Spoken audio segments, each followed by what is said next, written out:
לא משנה, לא להתקרב עד שהוא לא מזכה את זה.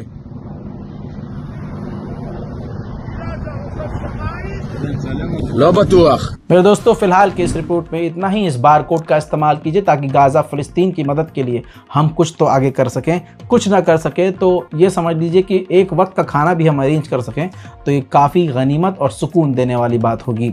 अपने अपने कब्र में अपने अमाल के साथ जाना है। हज़ारों हम इतना खर्चा करते हैं, अगर हम कुछ मदद गज़ा की करें तो वो ज़्यादा बेहतर होगा। इस रिपोर्ट को शेयर कीजिए, दुआओं में याद रखिए। इससे पहले जो अपडेट दिया है उसको भी जाकर ज़रूर देखिए और इंतज़ार कीजिए मेरे अगले अपडेट का। ये मत देखिए मैं कहाँ हूँ, किस जगह हूँ, क्या लोकेशन है। बस ये देखिए कि आपको अपडेट देने वाला इंसान वादे के मुताबिक अपडेट दे रहा है। जय हिंद।